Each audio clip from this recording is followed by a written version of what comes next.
Hello friends, tech computer class में आपका स्वागत है। और आज मैं बताने वाला हूं कि अगर कोई न्यू स्टूडेंट्स कंप्यूटर क्लास में ज्वाइन करते हैं तो फर्स्ट डे में उनको क्या क्या इन्फॉर्मेशन दी जाती है।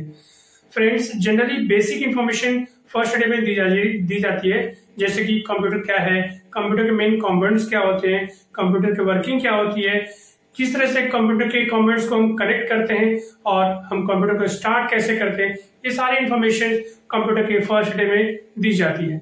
तो आज हम इसी टॉपिक पर डिस्कस करने वाले हैं। बिल्कुल बहुत ही इंपॉर्टेंट क्लास है आज, तो बिल्कुल ध्यान से देखिएगा, बिल्कुल स्किप मत कीजिएगा। तो चलिए स्टार्ट करते हैं। तो सबसे पहला क्वेश्चन उठता है कि कंप्यूटर क्या होते हैं। जनरली आप किसी भी इंस्टीट्यूट में या कहीं भी वर्किंग प्लेस में जाएंगे तो कंप्यूटर को जब आप देखेंगे तो मेन 4 पार्ट्स आपको दिखाई देगी। जैसे कि सबसे पहले आपको ये टीवी जैसा स्क्रीन आपको दिखाई देगा, जिसको कहते हैं मॉनिटर। मार्केट में मॉनिटर बहुत तरह के आते हैं, जैसे कि LCD monitor, TFT monitor, CRT monitor. लेकिन सीआरटी मॉनिटर आज आउटडेटेड हो चुके हैं। अभी जो मार्केट में चल रहा है टीएफटी मॉनिटर और एलसीडी मॉनिटर ही चल रहा है। लेकिन बहुत सारे ऑफिस या इंस्टीट्यूट में आपको जनरली टीएफटी मॉनिटर ही मिलेगा देखने को, जो कि इस तरह की होती है। तो ये एक मेन कंपोनेंट है कंप्यूटर सिस्टम का। नेक्स्ट आपको दिखाई देगा एक इस तरह से हाइट में एक बॉक्स होगी, जिसको कहते हैं सीपीयू यानी सेंट्रल प्रोसेसिंग यूनिट। कंप्यूटर का ये ब्रेन माना जाता है। यही एक कंप्यूटर सिस्टम का पार्ट है जो कि पूरे सिस्टम को हैंडल करता है, ऑपरेट करता है। जिस तरह से हमारे बॉडी में ये ब्रेन है, पूरे सिस्टम को, बॉडी सिस्टम को हैंडल करता है, उसी तरह से पूरे कंप्यूटर सिस्टम को हैंडल करने के लिए ये है सीपीयू यानी central processing unit. Next component आपको दिखाई देगा, इसको कहते हैं कीबोर्ड। एक ऐसा बोर्ड जिसमें बहुत सारे बटन यानी कीज लगे हुए हैं, इसको कहते हैं कीबोर्ड। इसके फंक्शन क्या है, इसके द्वारा हम लोग कंप्यूटर के अंदर में अल्फाबेटिकल चाहे सिंबॉलिक चाहे न्यूमेरिकल वैल्यू को डालते हैं। यानी कि जैसे हमारे कोई अक्षर डालना हो, जैसे ABCD 1 2 3 4 क ख ग घ, ये सारे अक्षर अगर कंप्यूटर के अंदर डालना है तो हम कीबोर्ड का इस्तेमाल करते हैं। इसको हम इनपुट डिवाइस भी कहते हैं। इनपुट डिवाइस मतलब एक ऐसा मशीन जिसके द्वारा हम डाटा को कंप्यूटर में इनपुट करते हैं, मतलब डालते हैं। नेक्स्ट आपको इंपॉर्टेंट कंपोनेंट्स मिलेगा जिसका शेप बिल्कुल चूहे जैसा है और इसको कहते हैं माउस, जिससे पूंछ भी, लंबी पूंछ भी आपको दिखाई देगी। तो इस माउस को हम लोग केयर से देखेंगे तो यहाँ पर हम देखेंगे कि 2 बटन होते हैं और एक चक्का होता है, एक व्हील होता है। इसके थ्रू भी हम डाटा को कंप्यूटर के अंदर डालते हैं, इसीलिए इस माउस को भी इनपुट डिवाइस कहा जाता है। हम माउस को पॉइंटिंग डिवाइस भी कहते हैं, क्योंकि इस माउस के द्वारा आप देखेंगे कि कंप्यूटर पर एक इस तरह का तीर मूव होता है। जैसे हम माउस को मूव करेंगे, ये तीर भी मूव होगा। इस तीर के द्वारा हम किसी भी ऑब्जेक्ट को पॉइंट कर सकते हैं, यानी दर्शा सकते हैं, मूव कर सकते हैं किसी भी ऑब्जेक्ट को, रन कर सकते हैं किसी भी ऑब्जेक्ट को। इसीलिए ये सारे पॉसिबिलिटीज माउस के द्वारा होती है। माउस से ही ये एरो मूव होता है, इसीलिए माउस को हम पॉइंटिंग डिवाइस कहते हैं, क्योंकि माउस के द्वारा ही एरो को मूव करके हम किसी भी ऑब्जेक्ट को पॉइंट करते हैं। तो ये 4 कंपोनेंट्स हैं जो मेन है पूरे सिस्टम में, इसीलिए ये सब मिला करके ये कंप्यूटर सिस्टम बनता है।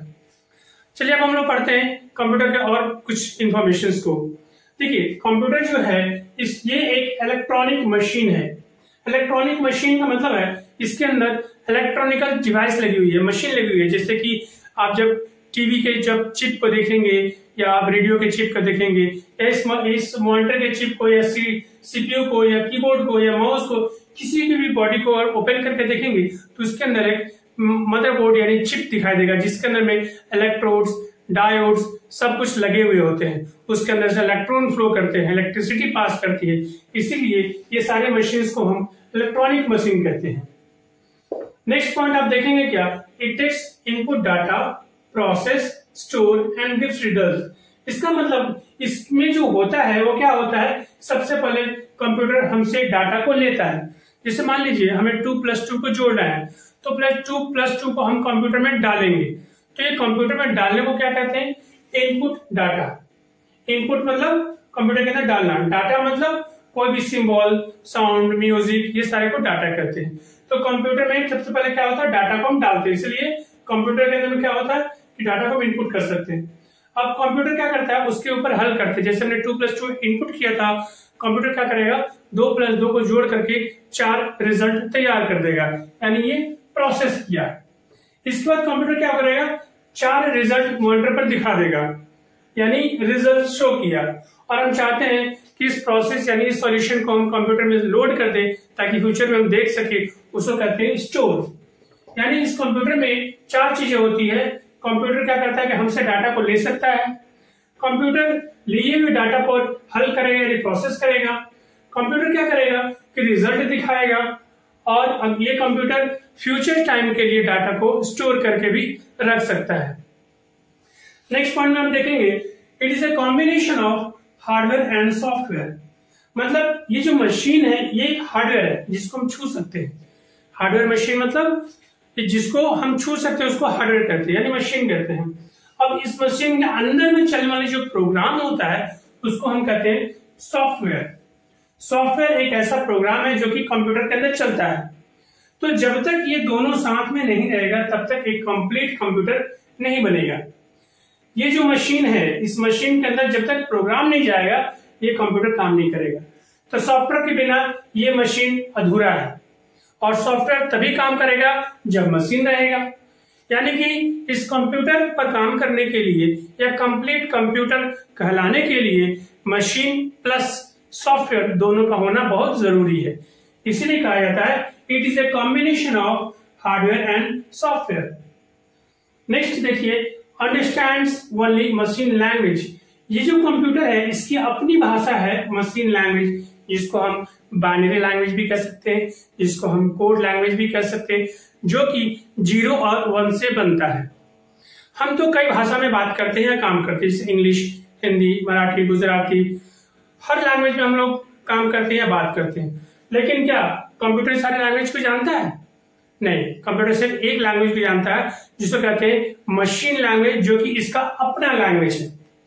लेकिन हम तो अलग अलग लैंग्वेज में काम करते हैं। ये होता कैसे है? एक्चुअली होता क्या है क्या कि हमारे और कंप्यूटर के बीच में एक ऐसा इंटरप्रेटर या कंपाइलर है, वो है सीपीयू यानी विंडो में लोड रहता है। हम जो विंडो ऑपरेटिंग सिस्टम कंप्यूटर में लोड करेंगे तो हम देखेंगे क्या कुछ ऑपरेटिंग सिस्टम के अंदर में या कंप्यूटर ऑपरेटिंग सिस्टम का एक फीचर्स है जो कि कंपाइलर कहलाता है या इंटरप्रेटर कहलाता है। वो हमारे इंग्लिश या हिंदी लैंग्वेज को कन्वर्ट करके मशीन लैंग्वेज में कंप्यूटर को दे देता है। सारा प्रोसेसिंग मशीन लैंग्वेज में होता है और जब हमारे तक आउटपुट आता है वो फिर हमारे लैंग्वेज में आ जाता है। यानी कि कंप्यूटर जो हमसे डाटा लेता है वो अपने भाषा में लेता है, सारा प्रोसेसिंग अपनी भाषा में करता है, और जब हमसे रिजल्ट लेता है, जब देता है तो हमारी भाषा में दे देता है। तो इसलिए हम कहते हैं कि कंप्यूटर को सिर्फ एक ही भाषा आता है जिसको कहते हैं मशीन लैंग्वेज। नेक्स्ट, कंप्यूटर क्या करता है कि it performs arithmetical and logical operation. Computer में जितने भी ऑपरेशन होते हैं वो सिर्फ 2 तरह के ऑपरेशन होते हैं। अर्थमेटिकल मतलब मैथमेटिकल। अब मैथमेटिकल मतलब जो घटाव, गुना, भागा, जैसे मान लीजिए 2 + 2 मैथमेटिकल हो गया, 2 × 5 मैथमेटिकल हो गया। तो इस तरह का ऑपरेशन ये कंप्यूटर करता है। दूसरा लॉजिकल। लॉजिकल ऑपरेशन क्या होता है, जैसे मान लीजिए क्वेश्चन है इज 3 is greater than 2, क्या 3 जो है वो 2 से बड़ा है, या 4 = 4, क्या 4 और 4 बराबर है।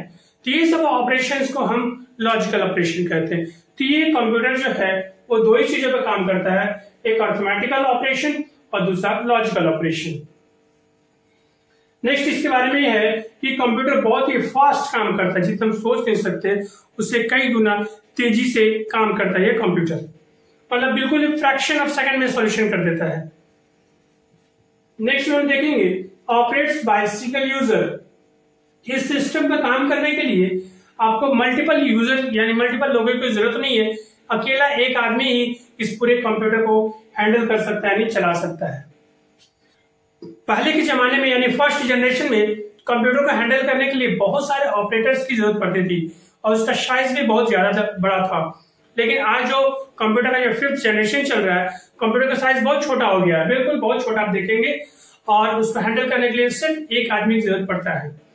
नेक्स्ट है कंप्यूटर को आज हम लोग मल्टीपल पर्पज के लिए इस्तेमाल करते हैं, जैसे कि एजुकेशन के लिए, मार्केटिंग, पब्लिशिंग के लिए, कमर्शियल बेस्ड कामों के लिए और साइंटिफिक कामों के लिए, अलग अलग टाइप के कामों के लिए आज हम कंप्यूटर को इस्तेमाल करते हैं।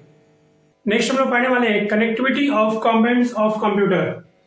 कंप्यूटर पार्ट्स की कनेक्टिविटी कैसे होती है ये हम देखने वाले हैं। देखिए, कंप्यूटर के जो मेन पार्ट्स यानी 4 पार्ट्स होते हैं, monitor, CPU, keyboard and mouse. ये सारे पार्ट्स की कनेक्टिविटी सिर्फ सीपीयू से होती है। जिस तरह से हमारे बॉडी सिस्टम में सबसे इंपॉर्टेंट ब्रेन होता है और सभी हाथ पैर सबकी कनेक्शन इस ब्रेन से होती है, सारा कंट्रोलिंग ये ब्रेन करता है, उसी तरह कंप्यूटर सिस्टम में भी इस पूरे पार्ट्स की हैंडलिंग यही सीपीयू से होती है। तो सारे कनेक्टिविटी सीपीयू के साथ होगी, यानी कीबोर्ड और माउस माउस और कीबोर्ड ये दोनों इनपुट डिवाइस है जिसके द्वारा हम कंप्यूटर में डाटा को डालते हैं। इसीलिए इस माउस की कनेक्शन भी हम सीपीयू से करेंगे और इस कीबोर्ड की कनेक्शन भी हम सीपीयू से करेंगे। जो भी टाइप करेंगे सबसे पहले सीपीयू में जाएगा, या जो भी माउस से हम कोई सिग्नल भेजेंगे सबसे पहले सीपीयू में जाएगा। सीपीयू में इन डाटा इनपुट होने के बाद, यानी सीपीयू में डाटा जब आ गया, इसके बाद प्रोसेसिंग होगा। प्रोसेसिंग इसके अंदर होगा, इसका जो रिजल्ट दिखाएगा वो मॉनिटर पे दिखाएगा। इसीलिए इस मॉनिटर की भी कनेक्शन सीपीयू से होती है ताकि जो भी प्रोसेसिंग हो सारे मॉनिटर पे दिखाए। यानी कि कंप्यूटर सिस्टम में जितने भी पार्ट्स होते हैं सबकी कनेक्शन सिर्फ सीपीयू से होती है, क्योंकि ये मेन कंपोनेंट्स है पूरे सिस्टम का। अब ये सारे को अब इलेक्ट्रिक पावर कहां से मिलेगा, तो उसके लिए हमें पावर सप्लाई बोर्ड का इस्तेमाल करना पड़ेगा। 2 कनेक्शन चाहिए हमें, एक चाहिए हमें मॉनिटर के लिए और दूसरा कनेक्शन चाहिए हमें सीपीयू के लिए। हम इसकी कनेक्शन मॉनिटर से कर देंगे और इसकी कनेक्शन हम सीपीयू से कर देंगे। एक करंट फ्लो मॉनिटर में होगा और दूसरा करंट फ्लो सीपीयू में होगा। अब सीपीयू में आने के बाद सारे में सिग्नल चले जाएंगे, इलेक्ट्रिक करंट चले जाएंगे। तो अब तक हमने नेक्स्ट हम पढ़ेंगे how to start the computer, यानी कि कंप्यूटर को कैसे स्टार्ट करते हैं। सबसे पहला पॉइंट क्या करेंगे, पावर बटन में हम ये दोनों बटन को ऑन करेंगे। जो एक पावर सिग्नल इसमें जाएगी और दूसरा पावर सिग्नल इसमें आएगी। तो पहला नंबर क्या है, स्विच ऑन पावर बटन। हम पावर बटन को पहले ऑन करेंगे। ऑन करते ही क्या हो कि यहाँ पर एक मॉनिटर में जो लाइट है, अगर लाइट की ऑप्शन दी हुई है तो यहाँ लाइट जल जाएगी, यानी यहाँ पर इलेक्ट्रिक करंट आ चुकी है। नेक्स्ट, इस पूरे बॉडी में भी इलेक्ट्रिक करंट आ चुकी है, दोनों में आ चुकी है, लेकिन अभी तक इसके अंदर और इसके अंदर नहीं आई है। नेक्स्ट हमारा दूसरा स्टेप क्या है, press on button on CPU. CPU में अब देखेंगे कि एक बड़ा बटन होगा, जरूरी नहीं कि सेंटर में हो, इधर भी हो सकता है, यहां भी हो सकता है, यहां भी हो सकता है, कहीं भी हो सकता है। तो सीपीयू में एक बड़ी बटन आपको मिलेगी जिसको कहते हैं ऑन बटन। तो आपको सेकेंड स्टेप में ऑन बटन को प्रेस करना है। जैसे ही सेकेंड स्टेप में ऑन बटन को प्रेस करेंगे तो आप देखेंगे क्या कि बूटिंग प्रोसेस स्टार्ट, यानी कि सीपीयू में कुछ साउंड आने लगी सीपीयू के अंदर में से। यानी सीपीयू के अंदर में एक्चुअली हार्ड डिस्क लगा हुआ है, फैन लगी हुई है, कूलिंग फैन, जो कि जब चलती है तो थोड़ी सी आवाज करती है। तो अगर आवाज नहीं भी सुनाई दे तो कोई दिक्कत नहीं है, सीपीयू में एक लाइट ब्लिंक होना शुरू हो जाएगा, लाइट जलना शुरू हो जाएगा, इसका मतलब सीपीयू स्टार्ट हो गया है। इस ड्यूरेशन में क्या होता है कि बूटिंग प्रोसेस स्टार्ट हो जाता है। जब हम सीपीयू को ऑन करते हैं तो एक प्रोसेस यानी बूटिंग प्रोसेस ऑन हो जाता है, यानी स्टार्ट हो जाता है। इस बूटिंग प्रोसेस के दौरान सीपीयू से जो कनेक्टेड है कीबोर्ड में एक लाइट ब्लिंक करेगी। आप देखेंगे जैसे ही बटन प्रेस करेंगे एक लाइट ब्लिंक करेगी कीबोर्ड में। इसका मतलब ये है कि सिग्नल कीबोर्ड में आ चुकी है। नेक्स्ट हम देखेंगे क्या कि माउस में हम उल्टा करके देखेंगे तो माउस के नीचे पोर्शन में एक रेड लाइट की लाइट जलेगी। इसका मतलब कि सिग्नल इसमें भी आ चुका है, यानी दोनों जगह पर इलेक्ट्रिक करंट आ चुके हैं। नेक्स्ट आप देखेंगे कि यहाँ पर कुछ इस मॉनिटर स्क्रीन पर कुछ इंफॉर्मेशन आएगा जाएगा। ये जो प्रोसेस है इस प्रोसेस को कहते हैं बूटिंग प्रोसेस। एक्चुअली इंटरनली क्या होता है कि सीपीयू के अंदर में हार्ड डिस्क लगे होते हैं। हार्ड डिस्क एक स्टोरेज मीडिया होता है जिसमें हम प्रोग्राम को या सॉफ्टवेयर को लोड कर रखते हैं, और बहुत सारे टेम्पररी मेमोरी भी लगे हुए हैं। तो जब हम सीपीयू को में ऑन बटन प्रेस करते हैं तो परमानेंट हार्ड डिस्क में लोड की हुई सॉफ्टवेयर जो है उसकी एक डुप्लीकेट पार्ट टेम्पररी मेमोरी में लोड होना शुरू हो जाती है, और जो टेम्पररी मेमोरी में जो भी फाइल आती है वो सब कंप्यूटर स्क्रीन पर या मॉनिटर स्क्रीन पर दिखाई देने लगती है। ये सारे प्रोसेस को हम बूटिंग प्रोसेस कहते हैं। तो उस बूटिंग प्रोसेस के दौरान एक मॉनिटर स्क्रीन पर एक यूजर स्क्रीन अपीयर होता है। यानी कि आप देखेंगे यहां पर बूटिंग प्रोसेस के ही दौरान में एक लाइन आएगा कि यूजर नेम और पासवर्ड आपसे मांगेगा। तो यूजर नेम और पासवर्ड क्या होता है? ये एक लॉक स्क्रीन है। अगर इनकेस अगर किसी को यूजर नेम और पासवर्ड नहीं पता होगा तो सिस्टम को ऑपरेट नहीं कर पाएंगे, चालू ही नहीं कर पाएंगे प्रॉपर तरीका से। तो जिनको ये पासवर्ड और यूजर नेम पता है वही इस कंप्यूटर को यूज कर पाएंगे। तो हम क्या करेंगे कि सही यूजर नेम और पासवर्ड को इनपुट करेंगे।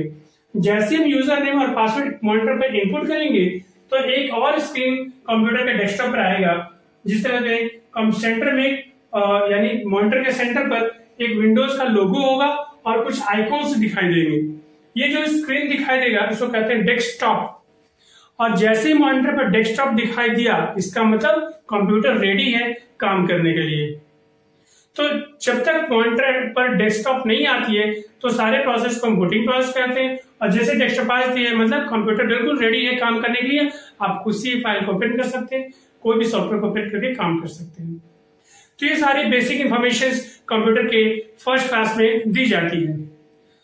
अगर आपको हमारी वीडियो अच्छी लगी हुई तो प्लीज लाइक कीजिएगा, शेयर कीजिएगा, सब्सक्राइब कीजिएगा। Thank you.